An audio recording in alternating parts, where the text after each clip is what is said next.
আল্লাহ হাবিব সাল্লাল্লাহু আলাইহি ওয়াসাল্লামকে আবু জাহাল বলল, ভাতিজা তুমি যে আল্লাহর নবী হও, চাঁদটাকে দুই টুকরা করে দেখাতে পারবা? আল্লাহর নবী বলেন, সাল্লাম কি হবে? আল্লাহর হাবিব যখন আঙ্গুল ইশারা করলেন, চাঁদ দুই টুকরা হয়ে দুই দিকে সইরা গেল। আবু জাহালের বুঝ কিন্তু ওদিকে না যাইয়া বুঝ কিন্তু উল্টা যায়। বলে আগে শুনছি আমার ভাতিজা জাদুঘর, বুঝলাম ছোট বড় জাদুঘর, এখন দেখি যে অনেক বড় জাদুঘর। এই ছোট জাদুঘর জাদু চলে মানুষের জমিনে, কিন্তু আমার ভাতিজা এমন বড় জাদুঘর, তার জাদু চলে আসমানেও। ইমান আছে? কথা বলে না, ইমান কিন্তু আনে নাই।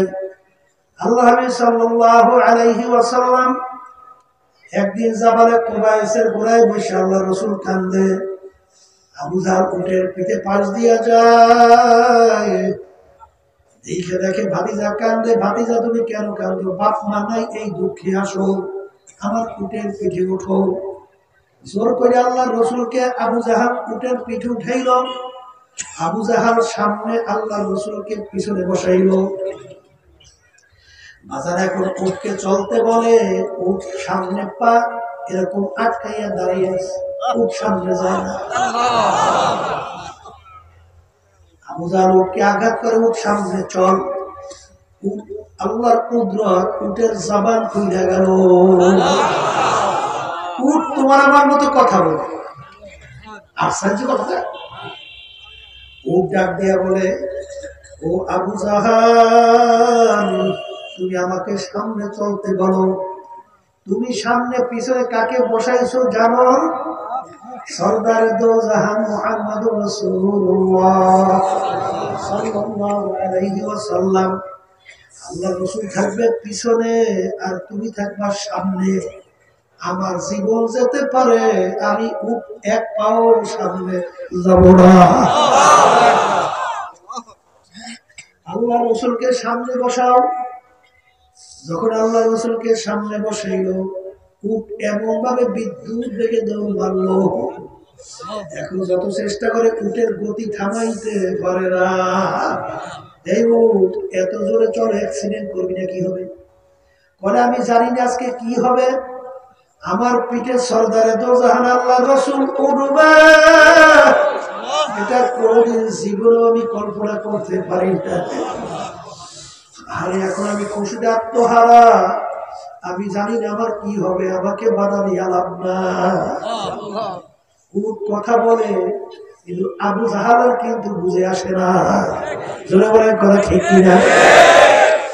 এ কবরের যাত্রীরা, আমি আমার বাজানদেরকে বলবো, পর্দার আড়ালের মা বোনদেরকে বলবো, বুঝের জন্য কোরআনুল কারীমের শুরুর আয়াত আমি তেলাওয়াত করছিলাম। বাজান, যারা মানুষ তারা কিন্তু চিন্তা করবে, দুনিয়ার ভিতরে লক্ষ লক্ষ কিতাব, বই, পুস্তক, কোন কিতাব, কোন বই শুনতে কোন লেখক কিন্তু লিখতে পারে নাই আমার কিতাবে বইতে কোনো ভুল নাই। বরঞ্চ লেখকগুলাকে ভুল হলে জানাবেন, পরবর্তী সংস্করণ আমি সংশোধন করব। হে দুনিয়াদার পাগল আমার বাজানরা, ভালো কইরা বুঝো, দুনিয়ার ভিতরে একটাই কিতাব যার শুরুতে লেখা আছে লা রাইবা ফি, এর ভিতরে কোনো ভুল সন্দেহ বলতে কিছু না। কয়টা কিতাব? একটা কিতাব। মুখ খুলে বলেন, কিতাবটার নাম কি? কুরআনুল কারীম। সবাই জোরে বলেন সুবহানাল্লাহ। কুরআনুল কারীম এখন আমাদের মাঝে আছে না নাই? আছে। একটু আসতে কর, আছে। হ্যাঁ, আছে। কুরআনুল কারীম সেই চ্যালেঞ্জের আয়াত এখন আছে না না? আছে। এত ইসলামের শত্রু দুনিয়া থেকে গেল, বর্তমানে অভাব নাই। কথা বৈজ্ঞানিকরা এত আবিষ্কার করলো, দার্শনিকরা এত দর্শন দিল, পণ্ডিতরা এত কিছু পাণ্ডিত্য প্রকাশ করলো, কিন্তু আজ পর্যন্ত কুরআনুল কারীমের ভিতরে কেউ কিন্তু ভুল বের করতে পারে না। পারছে? আছে?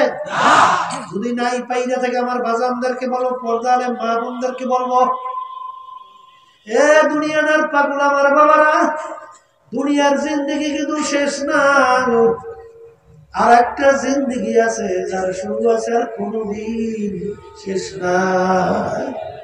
কথা ঠিক না ভাই? ঠিক। এই এমন কোন জাতি দুনিয়াতে আছে যে জাতি পরকাল বিশ্বাস করে না? সব জাতি তো পরকাল বিশ্বাস করে। হিন্দুরা করে না? না করলে তারা পূজা আর্চনা করবে কি? খ্রিস্টানরা করে না? না করলে তাদের ধর্মীয় নিয়ম নীতি বড়দিন পালন করে কেন? কথা ঠিক কিনা? এমন কোন জাতি আছে দুনিয়ায় যারা পরকাল বিশ্বাস করে না? আমরা মুসলমান, আমরাও কিন্তু পরকাল বিশ্বাস করি। আসতে পারবো কিন্তু বাজার সৃষ্টিকর্তাই একজন, মানুষের জন্য নিয়ম নীতি হবেও কিন্তু আর তো জোরে কান না জোরে বলেন একটা, ঠিক কিনা? এ আল্লাহর বান্দারা, তাম দুনিয়ার ভিতরে এত ইসলামের শত্রু গেল, বর্তমানে আছে, ভবিষ্যতেও থাকবে, কিন্তু আজ পর্যন্ত কোরআনুল কারীমের ভিতরে কেউ ভুল বের করতে পারে নাই। তাম দুনিয়ার ভিতরে মুসলমান ইসলাম গলা টান কইরা বুক ফুলাইয়া চ্যালেঞ্জের মাধ্যমে দুনিয়ায় বেঁচে আছে। ঠিক কি না? যদি আজকে চ্যালেঞ্জের মাধ্যমে দুনিয়া বেঁচেই থাকে, এই আল্লাহর বান্দারা, পর্দারে বান্দা, এবার ভিতরে বড় খবর দিল, তাম দুনিয়ার মধ্যে যারাই নাকি সহি হক সঠিক এইটা নিয়ে যখন রিসার্চ করে, ধাপে ধাপে ছাকে ছাকে বলে বাবারে সব মুসলমান। আমি ভুল বলছি? হ্যাঁ, যদি হইয়া থাকে তাহলে কোরআন কারীম সত্য। আমি আজকে বসে দেখছি পরীক্ষা করে জজ উঠছে, এখন পর্যন্ত জজ ওঠে নাই। কোরআন কারীম সত্য না? হ্যাঁ, যদি সত্যই হয় আমি সংক্ষেপে বাচ্চাদেরকে শুনে রেখে যাই। ওমা খালাকতুল জিন্না ওয়াল ইনসা ইল্লা লিয়াবুদুন। 18,000 মাখলুক আল্লাহ বানাইলেন, এর ভিতরে একটা মাখলুকের নাম হলো মানুষ। একটা মাখলুকের নাম কি? হ্যাঁ, মানুষকে আল্লাহ কেন বানাইলেন? ওই সত্য কালাম থেকে আমি আয়াত শোনাইছি। আল্লাহ বলতেছেন আমি মানুষ এবং জিন এই দুইটা জাতিকে আমি সৃষ্টি করলাম আমার ইবাদতের জন্য। সবাই বলে সুবহানাল্লাহ। আল্লাহ আমাদেরকে বানাইলেন কেন? হ্যাঁ, চেয়ারম্যান, মেম্বার, এমপি, মিনিস্টার, মুফতি, পীর, প্রধানমন্ত্রী, বড় জমিদার, তালুকদার, বড় শিক্ষিত, ব্যারিস্টার, এই হওয়ার জন্য আল্লাহ বানাইছেন। মেম্বার চেয়ারম্যান হইতে চাইতে ইমান কয়বার, এরপরে আবার কামটা করে কি? বর্তমানে বলে শুনি না, মাফ করি, যখন নির্বাচন আসে অনেক সময় বলে 500,000 টাকায় বলে ইমানদারে বিক্রি করে।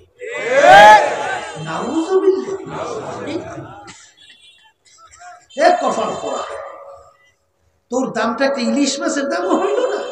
কপাল পড়া, একটা বড় ইলিশ মাছের দাম 2,000, 2,500, 3,000, 4,000 টাকা, 5,000 টাকা বলতো শুনছি বাংলাদেশে। তোর দাম একটা ইলিশ মাছের দামও হইল না। কপাল পড়া।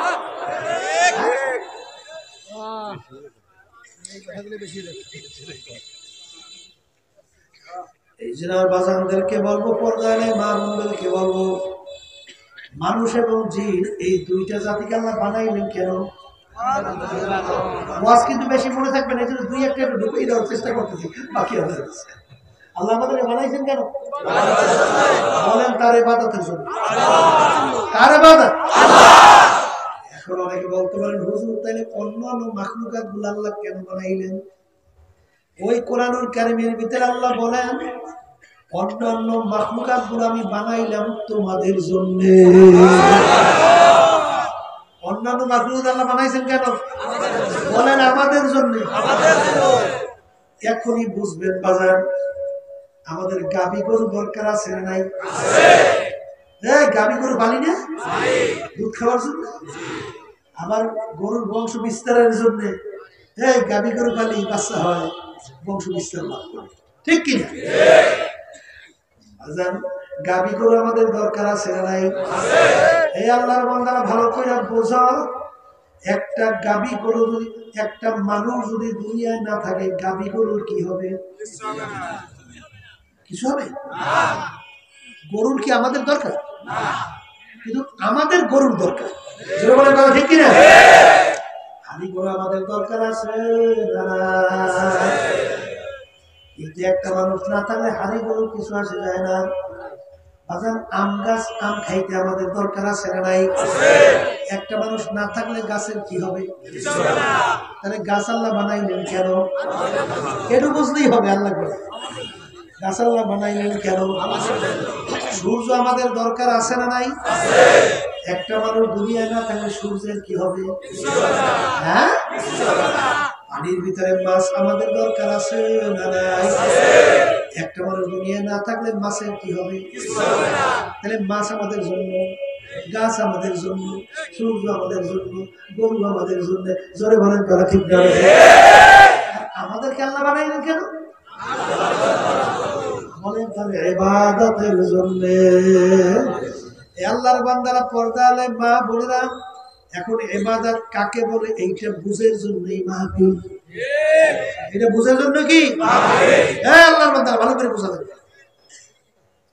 ইবাদত শব্দ, ইবাদত একটা আরবি শব্দ, উর্দুতে বলে গোলামি, বাংলা অর্থ হলো মালিকের হুকুম অনুযায়ী চলা। বুঝতে পারেন, মালিকের হুকুম অনুযায়ী চলার নাম কি? মালিকের হুকুম অনুযায়ী চলার নাম কি? নামাজ পড়া যেরকম নাকি ইবাদত, নামাজ না পড়াও কিন্তু ইবাদত। এখন একটু অনেকে বিকাইতে লাগছে, নামাজ ইবাদত, নামাজ না পড়লে ইবাদত, ঠিক না? এখনই বুঝবো মাগরিবের নামাজ ফরজ আমরা কয় রাকাত পড়ছি? এখন সবাই পরামর্শ কইরা 3 রাকাত তো বেজোর সংখ্যা, এখন জোড়া জোড়া আমরা 4 রাকাত পড়বো, সংখ্যা বাড়বে, রাকাত বাড়ছে না? আবার জোড়া জোড়া হয়েছে, মিলবে, সবও তো বাড়ছে। বলি নামাজ পড়লাম 4 রাকাত, সংখ্যা বাড়লো, জোড়া জোড়া হইল, নামাজ বলে হয় না, বলে কি সব হয়েছে? বরঞ্চ নামাজই হয় না। কারণ কি? এইটা ভিতরে বসানো লাগবে, ওই নামাজটা মালিকের হুকুম অনুযায়ী হয় না। এই জন্য পড়ছেন বেশি, কিন্তু ইবাদত হয়ে থাকে। রোজা আল্লাহর ইবাদত, রোজা আল্লাহর হুকুম, ইবাদত, ঠিক কিনা? কেউ যদি ঈদের দিন রোজা রাখে, সব না গুনাহ? এই নফসের সঙ্গে জিহাদ করা লাগবে না? সবাই আজকে ঈদ মানে খুশি, ঈদ মানে কি খুশি, আজকে সবাই খুশি করবে। আমি আজকে নফসের সঙ্গে জিহাদ করবো, আজকে আমি খুশি করবো না, আজকে আমি রোজা রাখা নফসের সঙ্গে জিহাদ করবো, সব আরো বাড়বে না? পারবে? বরঞ্চ গুণে আরো বাড়বে, হারাম কবিরা বলছে কিনা? কারণ বলেন কি? এখন মুখস্থ হয় নাই, বলে ওই রোজাটা মালিকের হুকুম অনুযায়ী হয় না, এই জন্য রোজা রাখছে, ইবাদতের ভিতরে পড়ে নাই, ঠিক কিনা? এখন আমার বাজানদেরকে বলবো, পর্দা আলে মা বোনের সংক্ষেপ, এই আমাদেরকে আল্লাহ বানাইছেন ইবাদতের জন্য। ব্যক্তিগত জীবনে আমার মালিকের কোন হুকুম আছে না নাই? এক শ্রেণী বাজানরা আছে, তাদের পোশাক আদি, এই ইসলামের পোশাক, আল্লাহর হুকুমের পোশাক বাদ দিয়া এখন তাদের পোশাক আছে ওই আমেরিকা, লন্ডন, ফ্রান্স, বিজাতিদের কালচারে তাদের ভালো লাগে। এই বিজাতিদের style, full pant, হাউই shirt, flying shirt, এসব মুসলমানি পোশাক না? মুখে কথা কয়, কেউ রাগ করে না, বোঝার চেষ্টা করা লাগবে। কি রে, মুসলমানি পোশাক? হ্যাঁ, বিজাতির পোশাক। এই পোশাকটা কি মালিকের হুকুম? মালিক হুকুম করছে কোন পোশাক? শোনেন, লিবাসুত তাকওয়া যালিকা খায়র। আমার মালিক বলছেন পরহেজগারি লেবাস তোমাদের জন্য উত্তম। পরহেজগারি লেবাস কোনটা? সাহাবায়ে কেরামরা যে পোশাক আমাদেরকে পরাইয়া ট্রেনিং দিয়ে গেছেন, ঠিক কিনা? আল্লাহ রাসূল সাল্লাল্লাহু আলাইহি ওয়াসাল্লাম যে পুজো আমাদেরকে করতে বলছেন, তাবিঈন, তাবিঈন, উলামা মুতাকাদ্দিমিন মুতাআখিরিন, হাত্তা গেল এখন পর্যন্ত যারা আল্লাহর তরিকা রাসূলের তরিকা অনুযায়ী আর সাহাবায়ে কেরামদের নিয়ম অনুযায়ী 3.5 বডিকে সাজাইতে পারবে, সে আল্লাহর হুকুম অনুযায়ী ইবাদতের ভিতরে গণ্য হবে। আল্লাহ ঠিক কি না? আমার বাজারদেরকে বলবো, পারিবারিক জীবনে মালিকের হুকুম আছে না? এক শ্রেণী আমার বাজার না আছে, নিজে নামাজ পড়ে রোজা করে রাখে, বাজার হজও করছে, তাহাজ্জুদের নামাজও পড়ে, দান সদকাও কম করে না, কিন্তু ঘরের ছেলেটা নামাজ পড়ে না, মেয়েটা নামাজ পড়ে না, স্ত্রী নামাজ পড়ে না, মেয়েটা বেপরদায় চলে, স্ত্রী বেপরদায় চলে, ছেলেটা বেপরদায় চলে। সে তো নামাজ পড়তে পড়তে কবরে দাগ পড়াইছে। এখানে পরিবারের ব্যাপারে মালিকের কোনো হুকুম আছে না? নাই আছে। অনেকের কিন্তু এই কথাটা বুঝেই মনে আসে না। আব্বাজান রাহমাতুল্লাহি আলাইহি এই তার কাছে এক আল্লাহর বান্দা একটা ছেলে নিয়ে আসছে, বলতেছে, হুজুর আমার ছেলেটার জন্য দোয়া করেন। মাশাআল্লাহ। বলে কেন? বলে হুজুর আমার ছেলেটা ইঞ্জিনিয়ার হয়েছে। কি হয়েছে? মাশাআল্লাহ। আপনার ছেলে নামাজ পড়ে? আব্বাজান জিজ্ঞাসা, আপনার ছেলে নামাজ পড়ে? বলে হুজুর ছোট তো, বড় ছেলে ইঞ্জিনিয়ার হয়েছে, এখনো ছেলে কি ছোট, ও বড় হইবে মরিয়া কবরে বসে বাড়ি লোক মিললে হিসেবে বড় হইতে পারে। এই এক শ্রেণী আছে না? আর আল্লাহ কি বলছেন,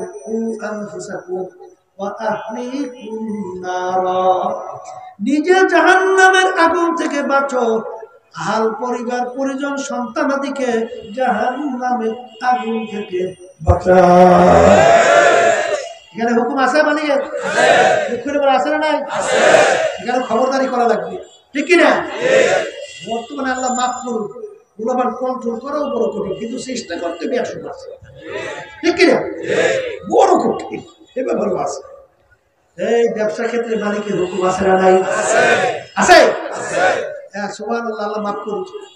বর্তমানে সুদে কি নামাজি আর কি বেনামাজির নামাজ, কি হুজুর আর কি নামাজ পড়ে ঠিক মতো হজ করছে, ওদিকে ব্যবসা সম্পদ টাকা বাড়াবার জন্য ব্যবসা সুদের সঙ্গে মিশ্রণ করছে।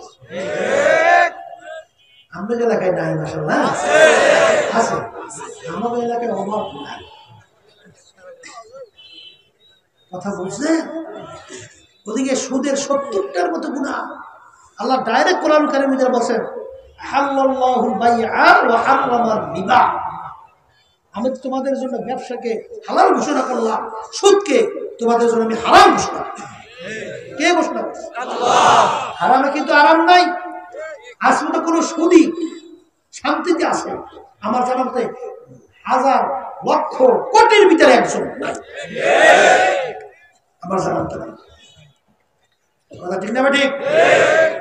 70টার মতো গুনাহ, এর ভিতরে ছোট্ট গুনাহ ঘৃণা জমাবার জন্য নাউজুবিল্লাহ মিন যালিক, মায়ের সঙ্গে নাউজুবিল্লাহ অপকর্মে লিপ্ত হওয়ার মতো গুনাহ, এর চেয়েও বড় মারাত্মক নাউজুবিল্লাহ। হাসতে হাসতে তামসা করে আল্লাহ সব, ঠিক না? এখানে মালিকের হুকুম আছে না নাই? হ্যাঁ, সমাজের ব্যাপারে, বাজার পরিষদের ব্যাপারে মালিকের কোন হুকুম আছে না নাই?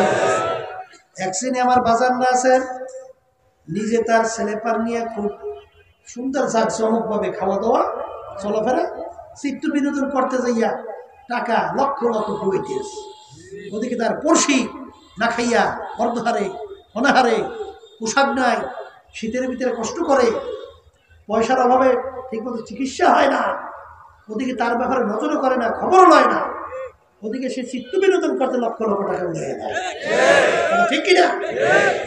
ভালো করে আল্লাহ রাসূল সাল্লাল্লাহু আলাইহি ওয়াসাল্লাম বলছেন, পড়শিদের ব্যাপারে সাহাবায়ে কেরামদের এমন তাকিদ দিচ্ছেন, সাহাবাকেরা বলে ইয়া রাসূলুল্লাহ হাবিবাল্লাহ, তাহলে আমরা মারা যাওয়ার পরে দুনিয়া থেকে বিদায় হওয়ার পরে আমাদের পড়শিকে আমাদের জমি জমার ওয়ারিস হবে নাকি? এমন তাকে এমন গুরুত্ব না। তোমার পড়শি যদি না খাই অর্ধারে অনারে কষ্ট করে আর তুমি পেট ভরে খাও, তুমি খানা খাও না, জাহান্নামের আগুন পেটে ঢুকাও। বলে কথা ঠিক কিনা? এখানে আমার মালিকের হুকুম আছে না? আছে আছে। আল্লাহর বান্দারা রাজনৈতিক ব্যাপারে মালিকের হুকুম আছে না নাই? আমার মালিক বলছেন ওয়াল্লাম ইয়াহকুম বিমা আনজালাল্লাহ আউলাইকা হুমুল কাফিরুন আউলাইকা হুমুজ জালিমুন আউলাইকা হুমুল ফাসিকুন। যারা আমার নীতি আদর্শ অনুযায়ী রাষ্ট্র পরিচালনা করবে না ওরা কাফের, ওরা জালেম, ওরা ফাসিক। কে বলছেন? আল্লাহ বলছে। কোন? আল্লাহ খুলে বলেন। বর্তমানে এক শ্রেণীর বাবার আছে, নামাজও পড়ে, রোজাও রাখে, সিজদাও মসজিদে দেয়, কোনো অসুবিধা নেই, ভালো না? কিন্তু বাহিরে নাই যারা মানব রচিত তন্ত্র মন্ত্র যেটা যাই না শুই না বুঝা মানলে ইমান থাকবে না, এর পিছনে দৌড় আছে না নাই? হেরা বুঝছে ভুল, আমরা বুঝছি ভুল, আল্লাহ বলছে, আল্লাহ আমরা বুঝলাম ভুল, হেরা বুঝতে ভুলটা কি কথা ঠিক না? মসজিদে শেষদাদা আমার মালিককে খুশি করার জন্য আবার বাহিরে নাই না মানব তন্ত্র মন্ত্র বাস্তবায়নের জন্য তাদের পিছনে স্লোগান দেয়। নেতার বলে চরিত্র ফুলের মতো বলে পবিত্র, ওদিকে নামাজ পড়ে না একক তো আছে না? না নামাজ একক তো, সুদ ঘুষে জুলুমে সরকারি মাল পাইয়া আর দল করে তো সরকারি ক্ষমতা তো অভাব না, টালটামি করিয়া এই বেটাকে সম্পর্ক বুঝে এই বাংলাদেশের ভিতরে টিভির ভিতরে বেরোছে 100 এমপি মন্ত্রীদের মধ্যে বলে 97 জনের মতো চোর, 3 জন ভালো না, বুঝলেন না? 3 জন ভালো না, হ্যাঁ বলে চোর, হ্যাঁ একটু কম চোর, বুঝলেন না কথাটা? এখন বিষয় তো ওদিকে আবার হুজুর, ওদিকে আবার নামাজ, ওদিকে আবার রোজা, ওদিকে আবার টুপি মাথায় দিয়ে, ওরে সর্বনাশ। চোরের পিছনে সহযোগিতা করলে চোরের গুণ হয় না? খারাপের সহযোগিতা করলে খারাপের গুণ হয় না? না হয় না? আমি বলছি না আল্লাহ বলছি?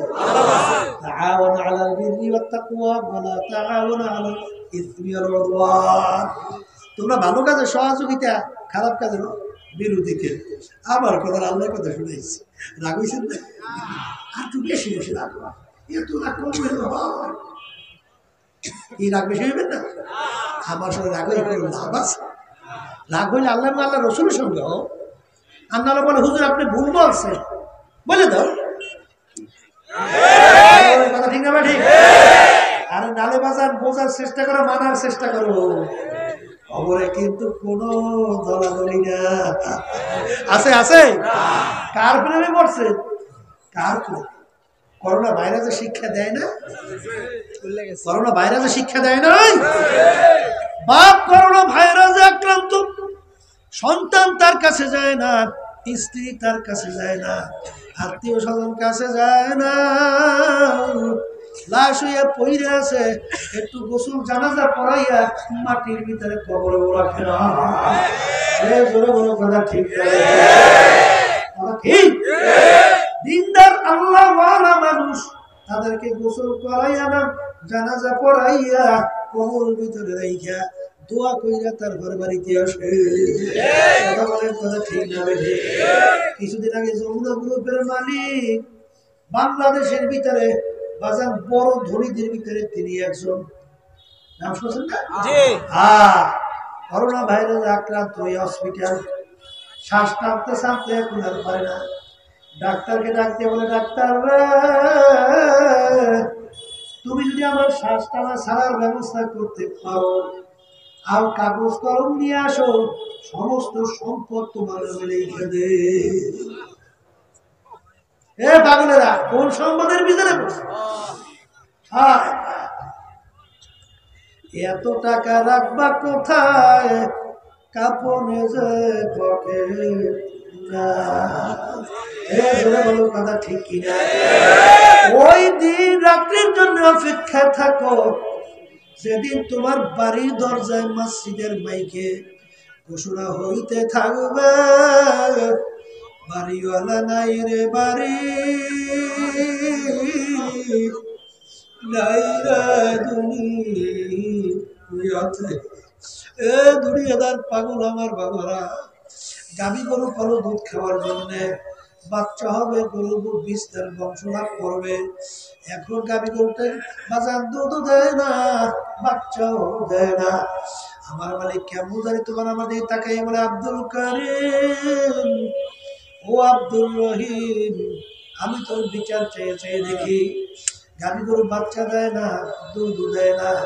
তুই গরুটাকে শোয়াইয়া ছুরি ধার কইরা তুই গরুটাকে জবাই করলি, চামড়া কইরা গোস্ত পাক কইরা নিজে তোর আত্মীয় স্বজন নিয়ে খাইলি, ওই চামড়া দিয়ে জুতা সহ অন্য জিনিস তৈরি করলি, খা বান্দা বান্দি তোর জন্য আমি বানাইলাম।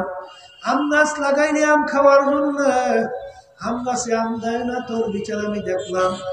আম গাছ কাটলি তক্তা তৈরি করলি, বাকি অংশ তুই লাকড়ি তৈরি করে আগুন জ্বালায় চুলায় ভাত তরকারি পাক করিয়া খাইলি, খা বন্দাবাদি তোর কাজেই তুই লাগা, তোর জন্য আমি বানাইছিলাম। আমি তোদেরকে বানাইলাম আমার ইবাদতের জন্য, আমি তোর বিচার চাইয়া চাইয়া দেখি।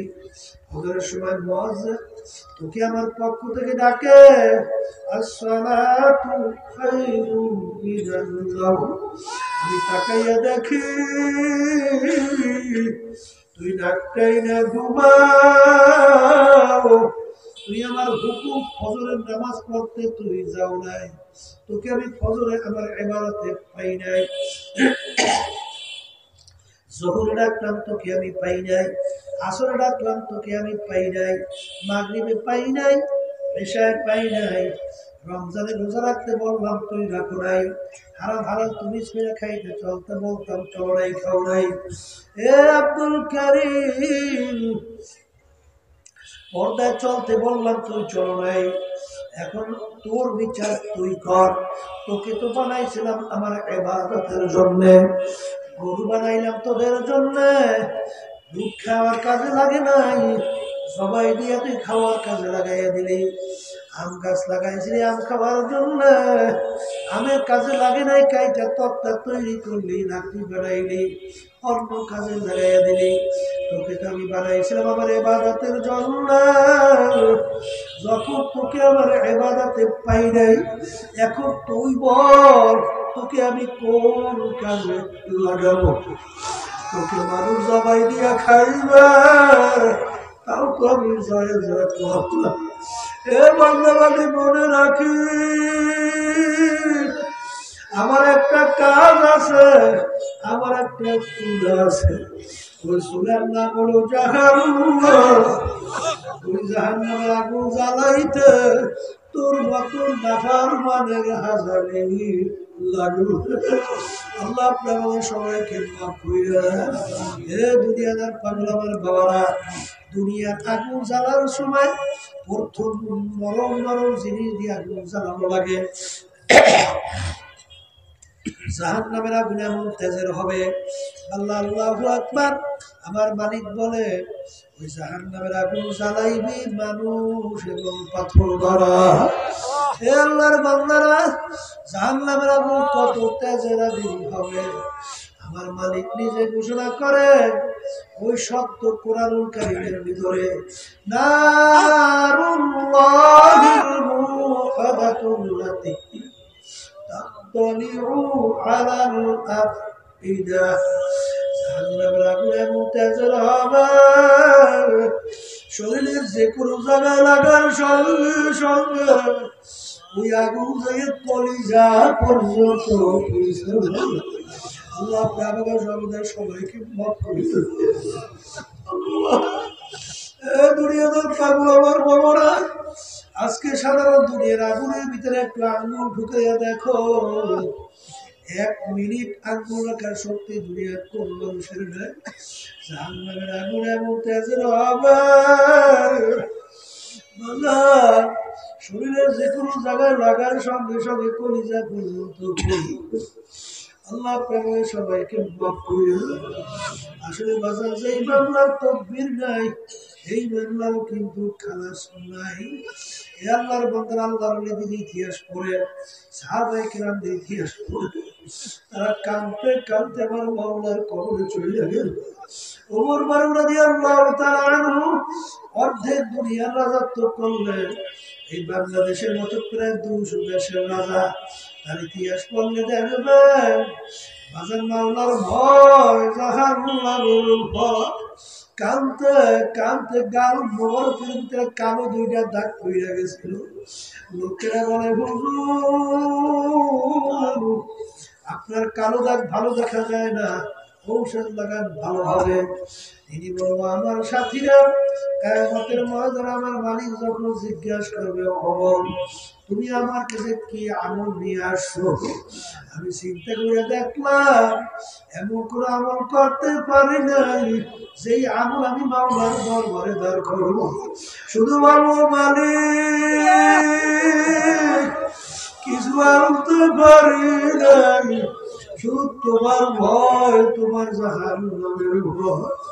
কালতে কালতে গালের ভিতরে দুইটা কালো তাক পরাই দিয়া আর কোনো আমল আনতে পারি নাই।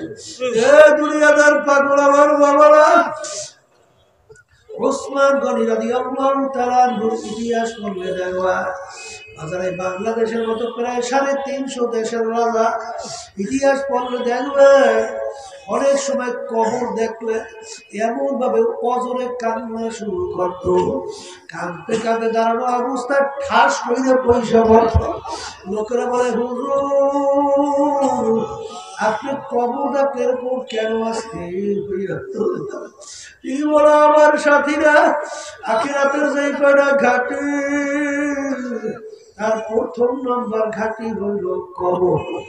এই কবরে তার সাথে ভালো ব্যবহার হবে, সামনের ঘাটিতেও ভালো ব্যবহারের আশা করা যায়।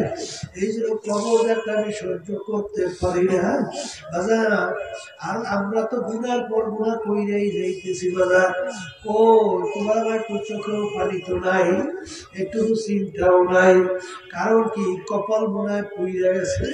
এই জন্য বাজারদেরকে বলবো পর্দার আড়ালের মা বোনদেরকে বলবো মালিক যখন মা বলে নিয়ে আসছে দিলটাকে ভাঙ্গ, দুই চোখের পানি ছাড়ো, মাওলার দরবারে কান্দাও আর মালিকের দরবারে মাপ চাও।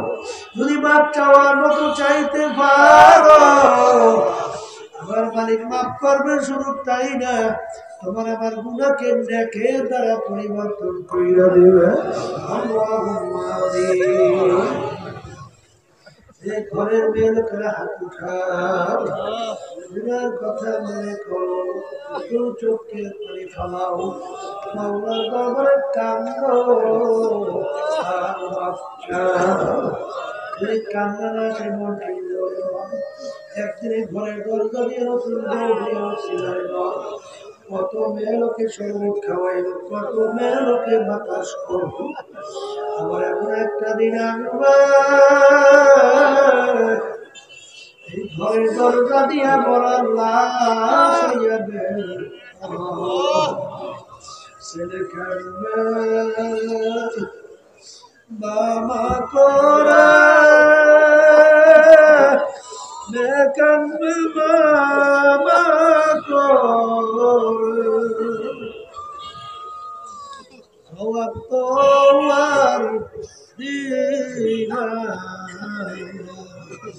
আল্লাহ পেটে মাঠে দিয়ে চাইয়ে দেখে আপনার বাবা কিভাবে কাঁদবে। আমাদের ছেলেও মরে না গুনাহ করে মরছি রে, মাফ করে দেন গো মাওলা মাফ করে দেন। আল্লাহর বান্দারা জোর করে কাঁদে, জোর করে সন্তান মারা গেল চোখের পানি আসে, সন্তান নষ্ট হয়ে চোখের ভিতরে পানি আসে, তোমার আমার গুনাহগার জাহান্নামের আগুন জ্বলছে জাহান্নামের আগুন চোখের পানি ছাড়া আগুন না আল্লাহ যাদের উসিলায় মারবে হইল চেষ্টা খাটি সাহায্য করলো আমরা মারবে উপস্থিত হয়ে গেলাম সবার বলে খাস মেহরবানি নাজিল করো আমরা হাত তুললাম আমাদের আম্মা আব্বা দাদা দাদি নানা নানি যারা অন্ধকার কবরে শুয়ে আমাদের দিকে চেয়ে রয়েছে আল্লাহ আমরা তাদের জন্য দোয়া করলাম দয়া করে তাদের কবরকে বেহেশতের বাগান বানায় দেন আমার যত মুজাহিদ ভাইরা মা বোনেরা দিন দাঁড়া কবরে শুয়ে রয়েছে সবার কবরকে বেহেশতের বাগান বানায় সুবহান রাব্বিল ইজ্জাতি আম্মা ইয়াসিফুন সালামুন আলাল মুরসালিন আলহামদুলিল্লাহি রাব্বিল আলামিন